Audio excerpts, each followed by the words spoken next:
Captain Jake Morrison stood on the bridge of the U-East horizon and looked out at the stars.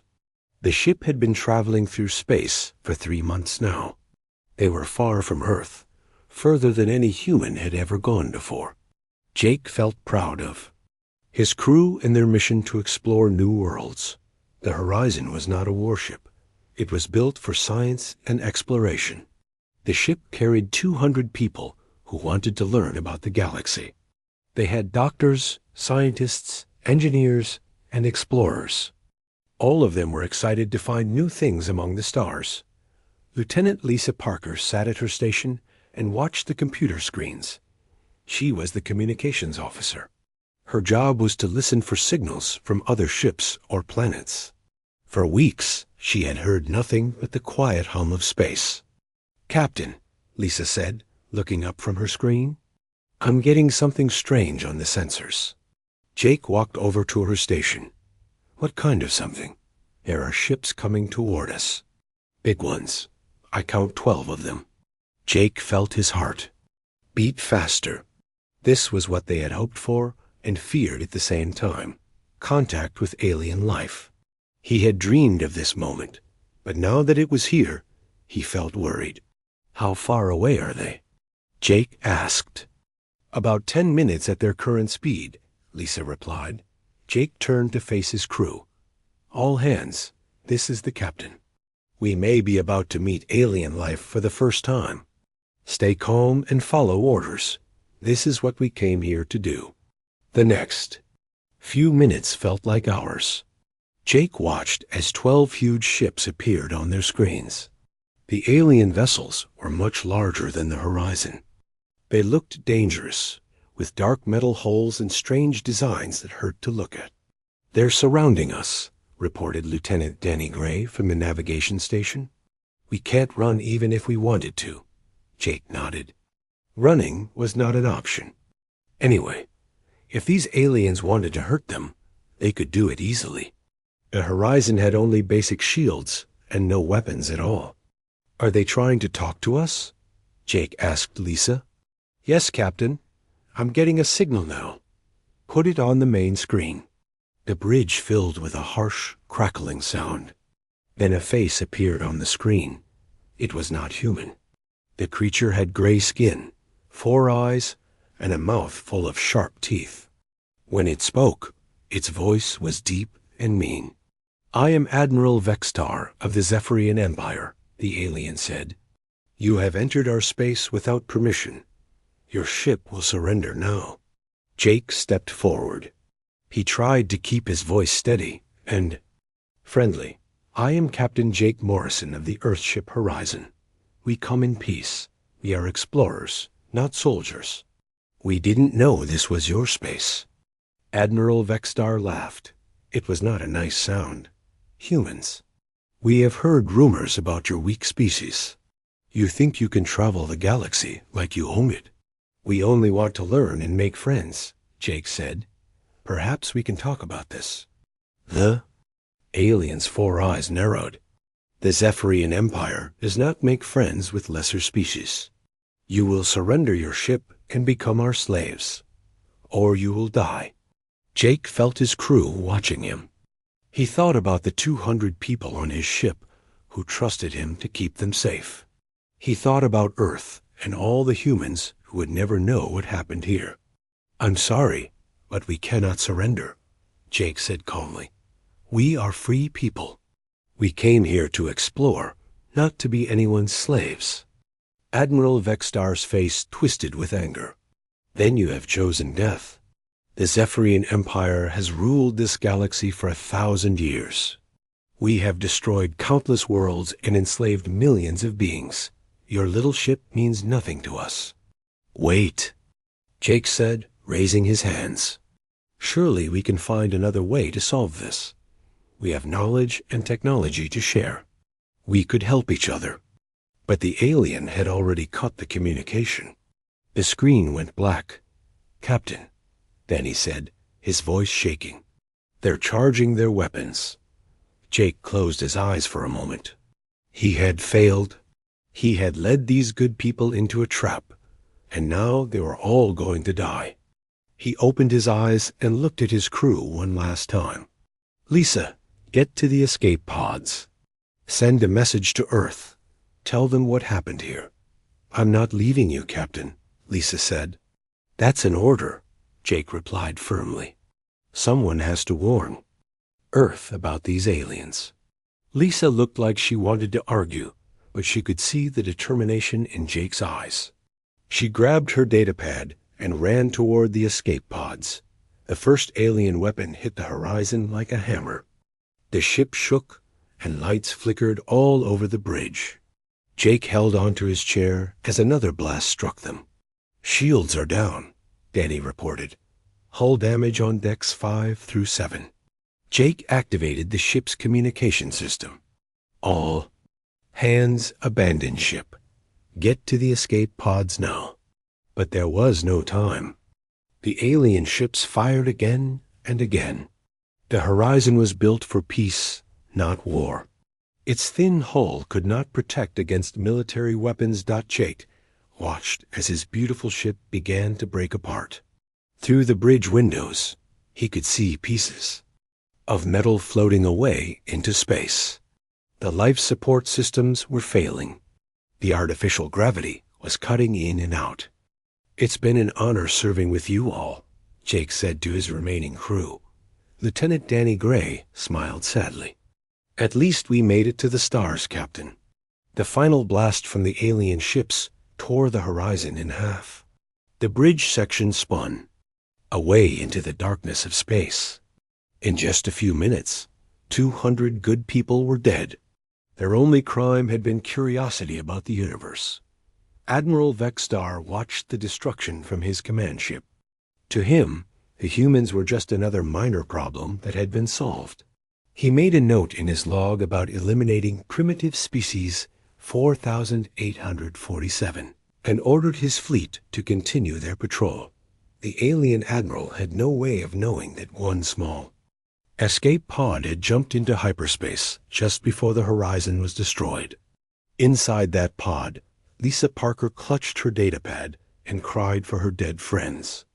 But she also felt something else growing in her heart. Anger. The Zephyrian Empire had just made their first and biggest mistake.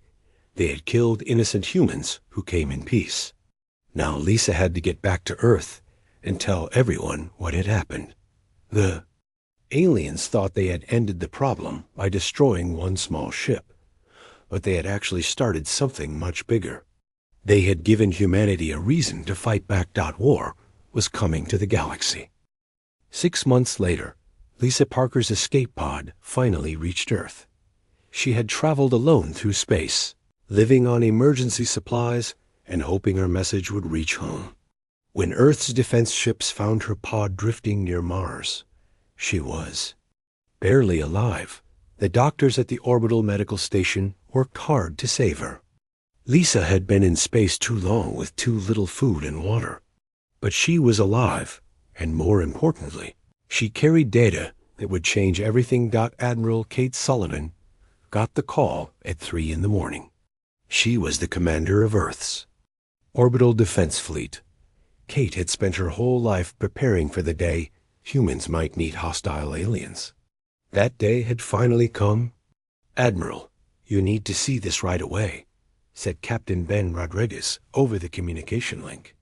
Ben was Kate's most trusted officer. If he said something was urgent, it was urgent. Kate dressed quickly and took a shuttle to the orbital command station. The station hung in space above Earth, like a giant metal city. From here, Kate and her officers protected humanity's home world. In the briefing room, Kate found Lisa Parker sitting at a table.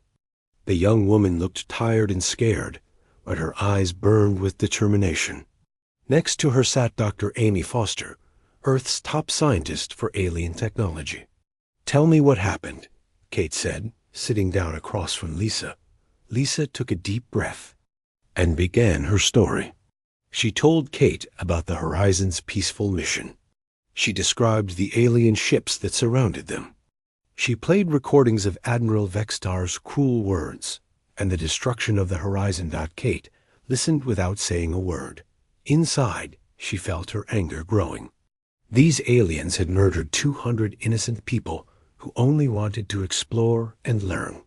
They called us a primitive species, Lisa said, her voice shaking. They said they rule the galaxy, and we mean nothing to them. How advanced are their ships? Kate asked Dr. Foster. Amy had been studying the sensor data from Lisa's escape pod. Their technology is good, but not amazing. I think we could match them if we had to fight. Kate nodded slowly. She was already thinking about what came next. Earth's leaders would have to decide how to respond. Some would want to hide and hope the aliens never found Earth. Others would want to strike back immediately. The next morning, Kate stood in the Global Security Council chamber.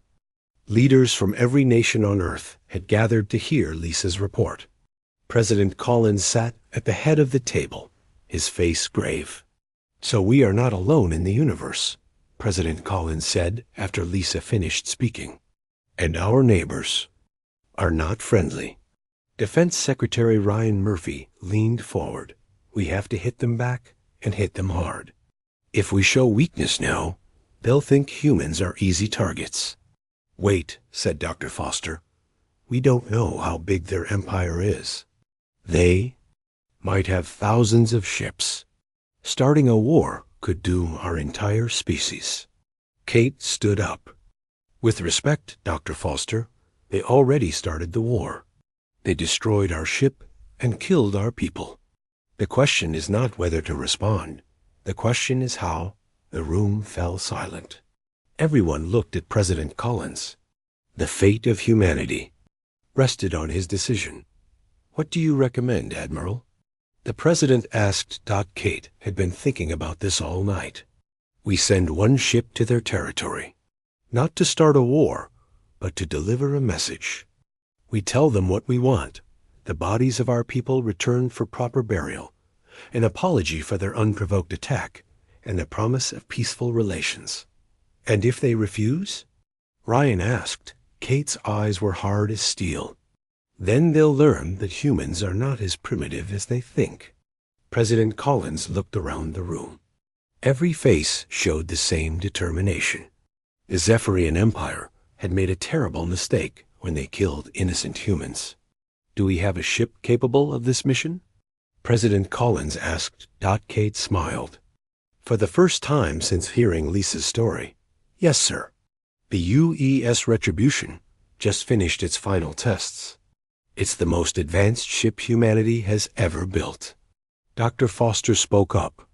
"The Retribution incorporates all our latest technology: adaptive armor systems, quantum computers, experimental engines. If any ship can face these aliens, it's that one." "How many crew would it need?" President Collins asked. 50 specialists, Kate replied. "The ship is highly automated. We don't need a large crew." The President stood up. "Admiral Sullivan, you have permission to take the Retribution and deliver our message to the Zephyrian Empire." "But I want to." "Be clear about your orders." Kate straightened to attention. "Yes, sir. You are not going to start a war. You are going to prevent one.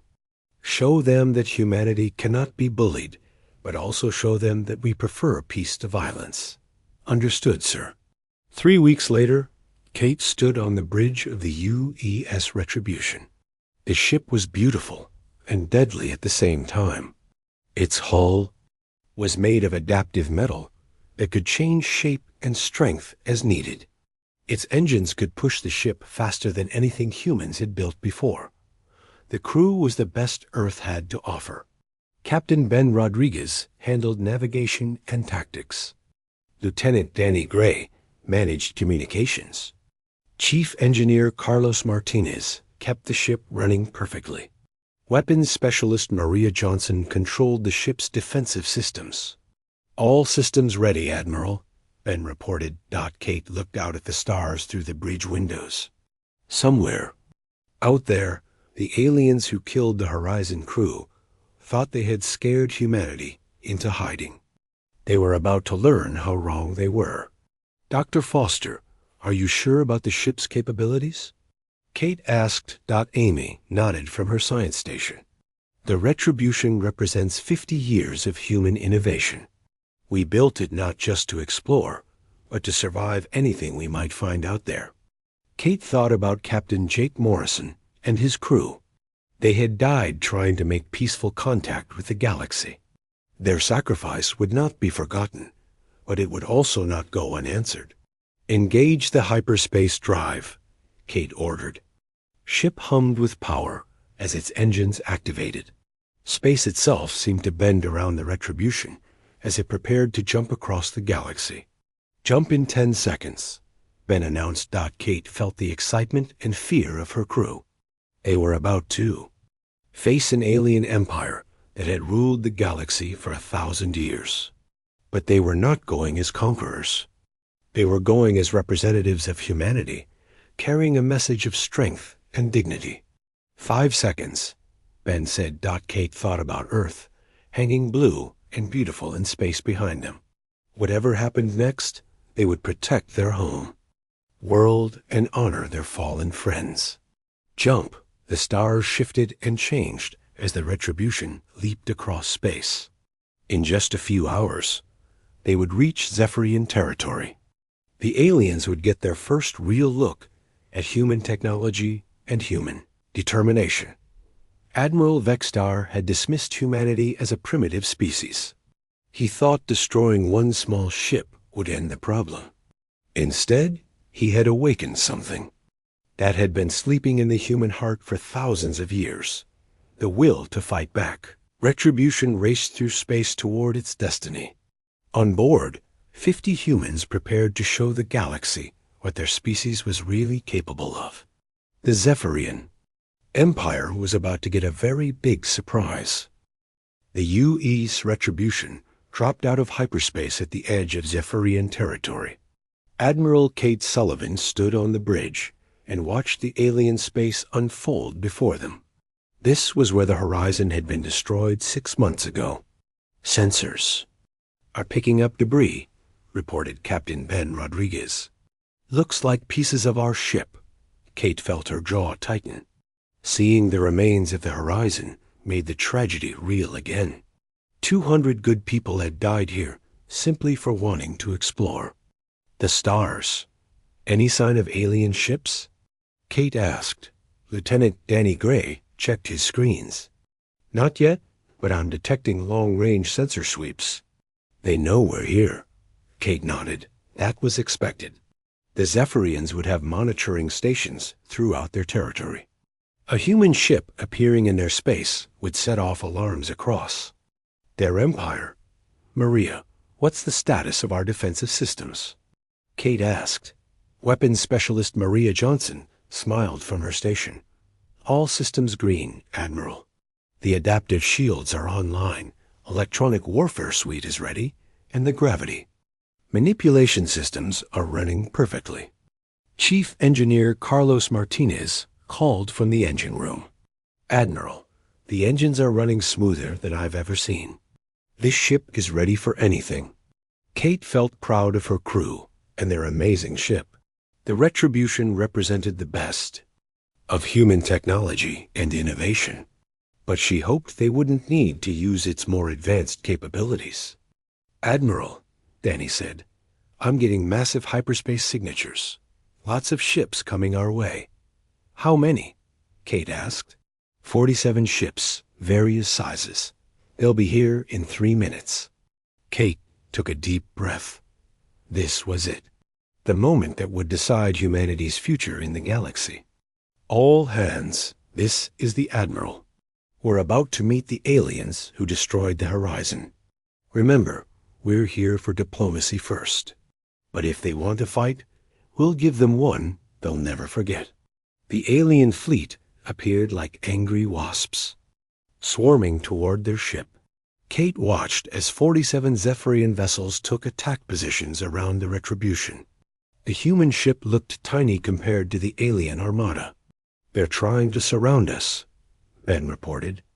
Let them, Kate said calmly. We're not here to run.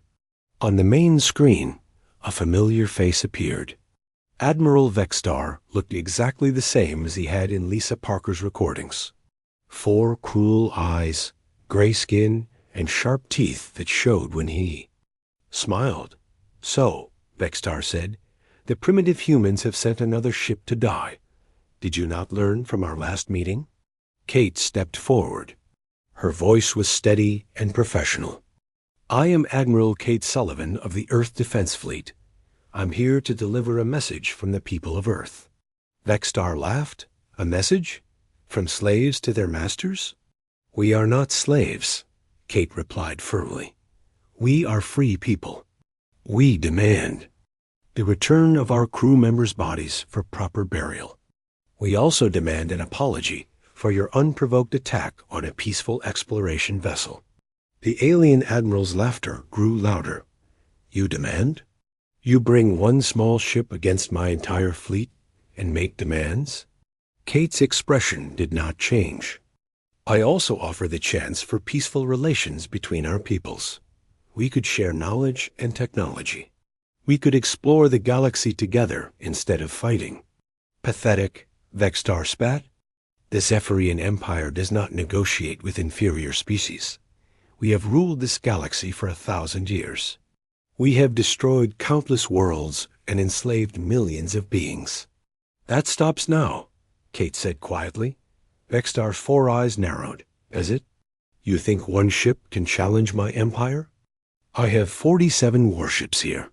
Each one could destroy your vessel alone." Kate looked at her crew.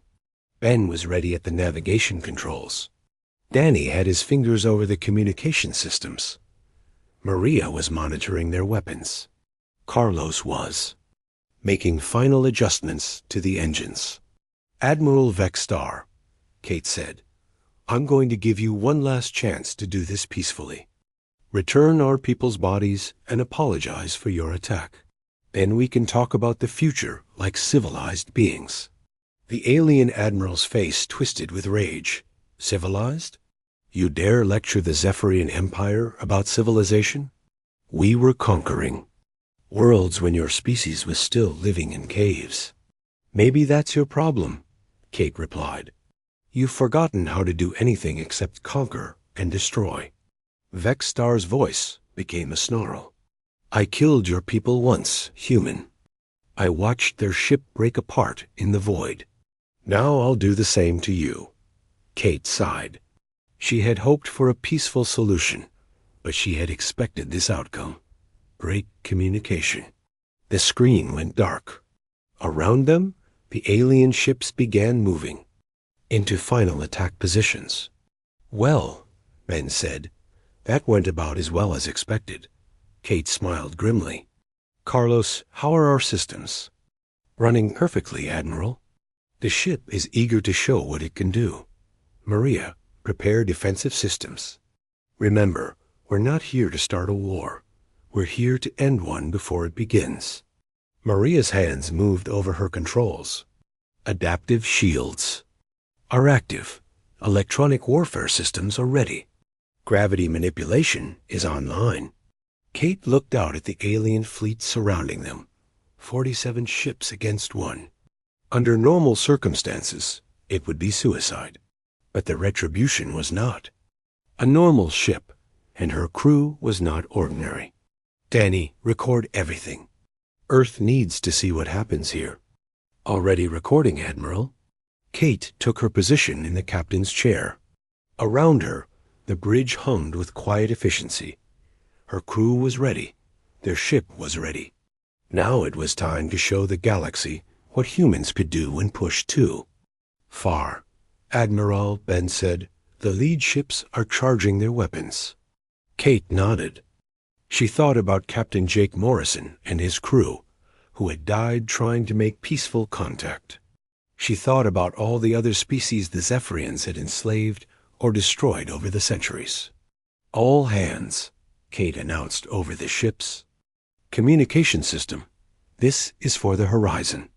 The first alien weapons fired at the Retribution. Bright energy beams lanced through space toward the human ship. Kate watched calmly as the beams struck their adaptive shields. Direct hits, Maria reported. But Admiral, you need to see this. On the tactical display, Kate saw something impossible. The alien weapon strikes had not damaged their shields. Instead, the shields were getting stronger. The adaptive systems are absorbing their energy and redirecting it to strengthen our defenses, Maria explained. The more they shoot at us, the harder we become to hurt.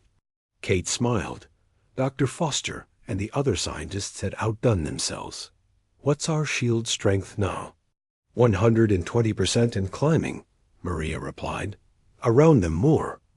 Alien ships opened fire. The space around the Retribution filled with weapon beams and missile explosions. But the human ship sat in the middle of the storm like a rock in a river. Admiral, Carlos called from engineering, the energy absorption is actually giving us a power surplus. Want me to show them what we can do with it? Kate's smile grew wider. The Zephyrians thought they were fighting a primitive human ship. They had no idea what they were really facing. Time to give them a demonstration, Kate said. Maria, activate the electronic warfare systems. Let's see how well their ships work when their computers stop functioning. The Retribution reached out with invisible fingers of electromagnetic energy. One by one, the alien ships began to falter as their systems failed. Admiral Vextar watched from his command ship as his fleet started falling apart around him. This was impossible. No species in the galaxy had technology this advanced. That can't be human, he whispered to himself. It's too advanced. Admiral Vextar stared at his command screens in disbelief. Half of his fleet had already lost power. Their weapons were offline, their engines were dead, and their life support systems were failing. The human ship sat in the middle of his formation, like it owned the space around it. Report. Vextar shouted at his officers. Sir, we're experiencing massive system failures across the fleet, his tactical officer replied. The human ship is somehow disrupting our computer networks. That's impossible, Vextar snarled. Their technology is primitive compared to ours. But the evidence was right in front of him. Ship after ship in his fleet went dark as their systems shut down. The humans were doing something his scientists had said was impossible. On the bridge of the Retribution, Admiral Kate Sullivan watched the alien fleet fall apart. Her crew worked with calm efficiency, using their advanced systems to disable enemy ships without destroying them. How are we doing, Maria? Kate asked. Weapons specialist Maria Johnson checked her displays. 32 ships are completely disabled. The remaining 15 are trying to retreat, but their engines keep shutting down. Kate nodded. The electronic warfare systems were working perfectly. The Retribution could reach into enemy ships and turn off their computers like flipping a light. Switch. Any casualties? Kate asked. None on our side, Maria replied, and I'm monitoring the alien ships. Their life support is still working. We're just shutting down their weapons and engines. Kate felt relieved. She wanted to win this fight, but she didn't want to massacre the alien crews. Showing mercy would be important for future relations. Admiral, Captain Ben Rodriguez called from his station. 3 ships are trying to ram us. They're coming in fast with no power to their engines. They're just falling toward us. Kate looked at the tactical display. 3 Zephyrian ships were indeed tumbling toward the Retribution, their crews probably hoping to damage the human ship, even if it meant their own death. Carlos, can you handle this? Kate asked. Chief Engineer Carlos Martinez grinned from his engineering station. Watch this, Admiral. The Retribution's gravity manipulation systems activated. Space itself seemed to bend around the human ship. The 3 falling alien vessels slowed down, stopped, and then gently moved away from the Retribution. I just created a gravity field that pushed them to safety, Carlos explained. They're probably wondering why they're not dead right now. Lieutenant Danny Gray looked up from his communication station. Admiral, I'm getting panicked messages from the alien ships. They're asking each other what's happening. Some of them think we're using magic. Kate almost laughed. Magic. If only they knew the truth. The retribution systems were based on pure science and human engineering. But to aliens who had never seen such technology, it might as well be magic. Any word from Admiral Vextar? Kate asked. His ship is still trying to fight, Danny reported. But his weapons can't lock onto us. Our stealth systems are confusing his targeting computers. Kate watched as Vextar's flagship fired wildly into space. The alien weapons shot in every direction, except toward the retribution. Their targeting systems couldn't track a ship that kept shifting its electromagnetic signature. Time for a more personal demonstration, Kate decided. Ben, take us right up to his command ship. Aye, Admiral. The retribution moved through the disabled fleet like a shark swimming through minnows. The ship's engines made no sound in the vacuum of space, but Kate could feel their power humming through the deck plates. Admiral, Vextar watched in horror as the human ship approached his flagship. His weapons were useless. His shields were down. His engines were offline. He was completely helpless. Sir, his communication officer said, the humans are trying to contact us. Vextar wanted to refuse, but what choice did he have? His entire fleet was defeated. His empire's reputation was in ruins. Put them through. Admiral Kate Sullivan appeared on his main screen. She looked calm and professional, not like someone who had just defeated a fleet 47 times larger than her own ship. Admiral Vextar, Kate said, I believe we were having a conversation about the return of our crew members' bodies. Vextar's 4 eyes burned with rage and humiliation. What are you? We're human, Kate replied simply. Just like Captain Morrison and the crew of the Horizon. The people you murdered for wanting to explore the galaxy. This is impossible, Vextar whispered. Your species is primitive. We've studied the reports. Your technology should be centuries behind ours. Kate's expression didn't change. Maybe your reports were wrong. Or maybe you don't understand what humans can do when we put our minds to it. Around Vextar's ship, the rest of his fleet floated helplessly in space. Some ships were spinning slowly. Others hung motionless like dead metal. All of them had been defeated by a single human vessel. How? Vextar asked. How is this possible? Kate thought about how to explain it. Your empire has ruled the galaxy.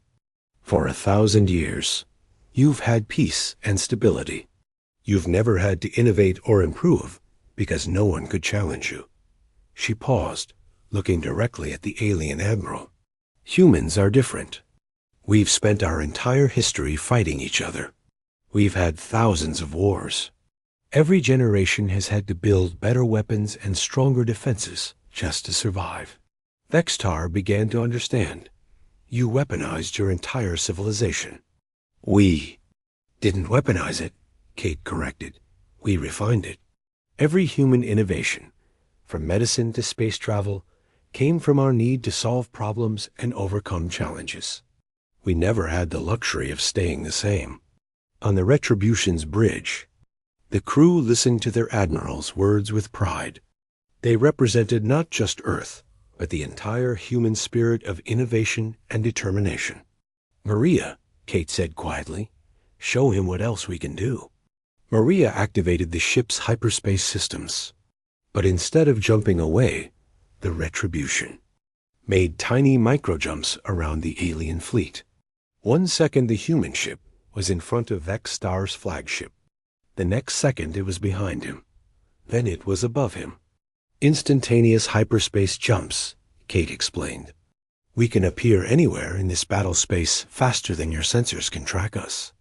Vextar watched his tactical displays try to follow. The human ship, the computers couldn't keep up.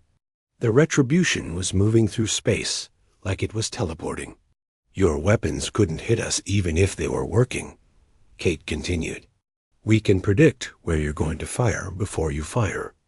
We can be somewhere else before your weapons reach us." The alien admiral slumped in his command chair.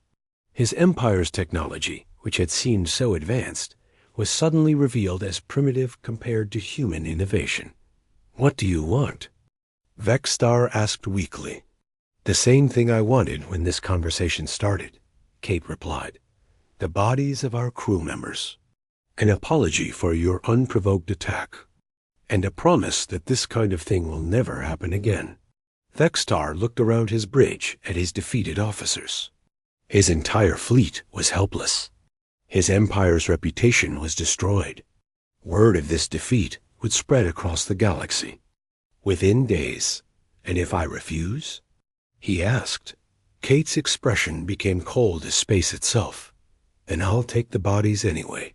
And I'll make sure every species in the galaxy knows that the mighty Zephyrian Empire was defeated by a single human ship." The alien admiral closed his 4 eyes. His 1,000-year empire was crumbling around him, brought down by a species he had dismissed as primitive. "I agree to your terms," he whispered. Kate nodded. "Good. Prepare the bodies for transfer? And Admiral?" "Yes." "Next time you meet humans, try talking before shooting. You might be surprised by what you learn." The communication ended. Around the Retribution, the defeated alien fleet began the long process of recovery. But they would never recover from the shock of what they had witnessed.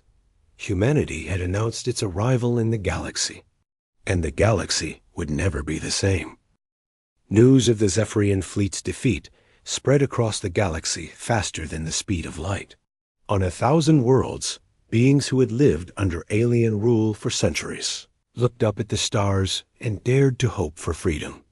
The Zephyrian Empire, which had seemed unbeatable for 1,000 years, had been humbled by a single ship from a species most aliens had never heard of. The political shock waves reached every corner of known space within days. On the planet Korath, the bird-like Avrans declared independence from Zephyrian rule. Their leader, Governor Sektar, had received detailed reports of the battle from Zephyrian sources. "If one human ship can defeat their entire fleet," Sektar told his council, "then perhaps it is time for us to be free." Similar scenes played out on dozens of worlds. The Crystalline Collective, the Amphibian Federation, and the Silicon Brotherhood all began breaking away from the Empire. The Zephyrians had built their power on fear and military might. When that might was proven to be an illusion, their empire began to crumble. Emperor Zexthul himself, supreme ruler of the Zephyrian Empire, sat in his throne room on the capital world and read the reports with growing horror. Admiral Vexstar's fleet had been the finest in the Empire. If humans could defeat it so easily, what hope did the rest of his forces have? "Bring me everything we know about these humans," the Emperor commanded his advisors. What they found was not encouraging. Human space was small, only a few dozen star systems. But the reports from smugglers and traders painted a picture of a species unlike any other in the galaxy. Humans, it seemed, were natural innovators. They built new technologies constantly. They fought wars among themselves that forced rapid advancement. Their society was built on competition and change, not stability and tradition.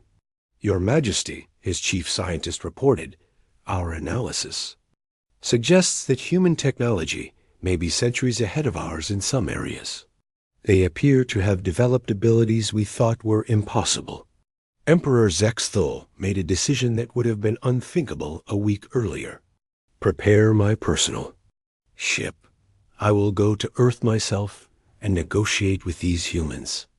Meanwhile, on Earth, President Collins sat in his office and tried to understand what had just happened.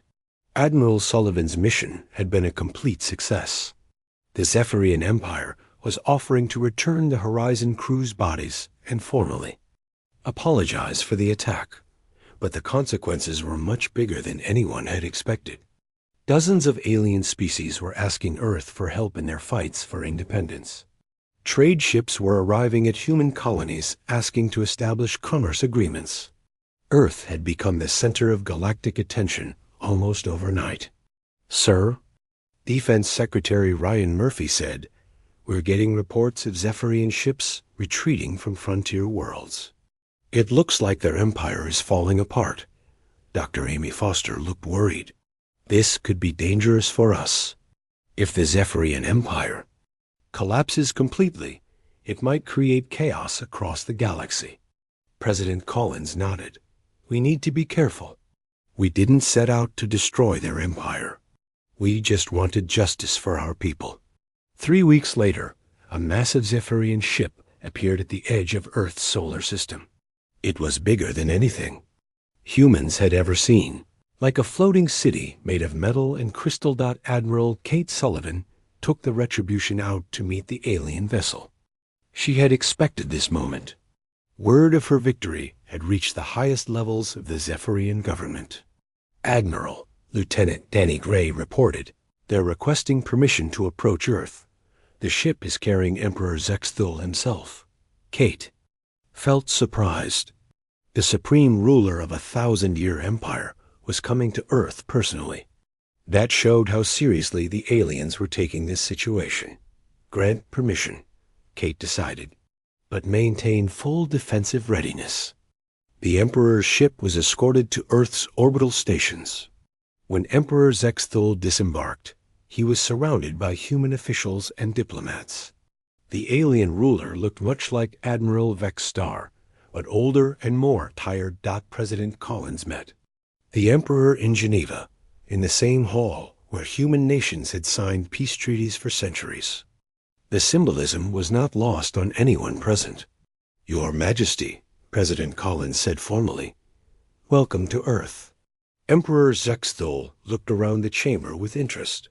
The building was small and simple compared to his imperial palace, but he could sense the history in its walls. "President Collins," the Emperor replied, "I come to offer my personal apology for the attack on your exploration vessel. Admiral Vexstar acted without understanding the consequences of his actions." The President nodded. "We appreciate your apology.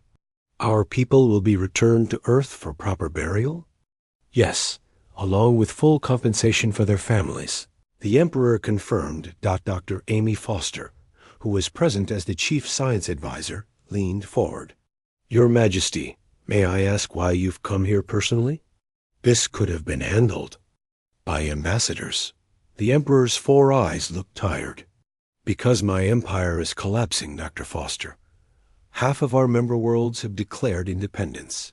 The other half are considering it. The defeat of Admiral Vexstar's fleet has shown the galaxy that the Zephyrian Empire is not invincible." President Collins felt sympathy for the alien ruler. "That was not our intention, Your Majesty." "Perhaps not," the Emperor replied, "but it was inevitable. My people have ruled through fear and military power for too long. We forgot how to inspire loyalty or earn respect." The negotiations that followed were unlike anything in galactic history. Instead of demanding tribute or territory, the humans asked for 3 simple things: recognition of human independence, an end to Zephyrian expansion through conquest, and the establishment of a galactic council where all species would have equal representation. "A council of equals?" the Emperor asked. "But the Zephyrian Empire has ruled the galaxy for 1,000 years. And look where that has led," President Collins replied gently. "Your empire is falling apart because it was built on domination, not cooperation." Dr. Foster opened a folder of documents. "We've been studying galactic history since Admiral Sullivan's return. Every species in your empire has something valuable to contribute. The Avrans are master engineers. The Crystalline Collective understands energy better than anyone. The Silicon Brotherhood are natural mathematicians. Instead of ruling over them," President Collins continued, "imagine what could be accomplished if all these species worked together as partners." Emperor Zexthul was quiet for a long time. Finally, he spoke. My scientists have analyzed the technology your Admiral Sullivan demonstrated. They tell me human advancement comes from constant competition and innovation. That's part of it. Dr. Foster agreed, but the bigger part is cooperation. Humans work together to solve problems. We share our discoveries. We build on each other's ideas. The Emperor made a decision that would reshape the galaxy. I agree to your terms. The Zephyrian Empire will join this Galactic Council as an equal member, not as its ruler. 6 months. Later, Admiral Kate Sullivan stood on the observation deck of a new Galactic Council station. The massive structure floated in neutral space, built with contributions from dozens of species. Through the transparent walls, she could see ships from across the galaxy. Sleek Aviran vessels flew alongside bulky Zephyrian cruisers. Human ships worked with crystalline collective miners to harvest asteroids for the station's construction. Quite a change from our first day in the neighborhood, Captain Ben Rodriguez said, joining Kate at the observation window. Kate nodded, remembering the destruction of the horizon and the crew members who had died simply for wanting to explore. Jake Morrison and his people deserved to see this. Below them in the station's main chamber, representatives from hundreds of species were meeting to establish laws and treaties for their new galactic community. Former enemies worked together to solve common problems. The Zephyrian Empire still existed, but it was transforming. Instead of conquering worlds, they were learning to cooperate with them. Instead of ruling through fear, they were earning respect through contributions to the common good. Admiral, Ben said, do you think it will last? This peace? Kate thought about the question. Nothing lasts forever, Ben, but we've given the galaxy something it never had before. Hope. Hope that different species can work together. Hope that conflicts can be solved without war. She looked out at the diverse fleet of ships surrounding the station. The Zephyrians made a mistake when they attacked the horizon. They thought they were dealing with a primitive species, but they accidentally woke up something that had been sleeping in the human heart. What's that? Ben asked. Kate smiled. The belief that things can always be better. That's what makes us human, Ben. We never accept that this is as good as it gets. We always think we can do better, be better, build something better. In the council chamber below, President Collins was giving a speech to the assembled representatives. His words were being translated into hundreds of languages and broadcast across the galaxy.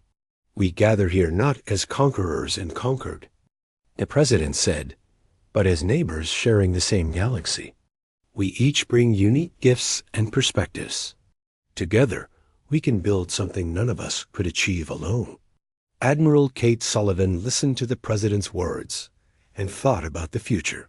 There would be challenges ahead. Some species would resist change. Old enemies would struggle to become partners. New conflicts would arise that no one could predict. But for the first time in galactic history, those conflicts would be faced by a community of equals working together. The Age of Empire was ending. The Age of Cooperation was beginning, and it had all started with the courage of Captain Jake Morrison and his crew, who had dared to reach for the stars in the name of peace and exploration. Their sacrifice had not been in vain. From the ashes of the horizon, a new galaxy had been born. The stars, Kate realized, had never looked brighter.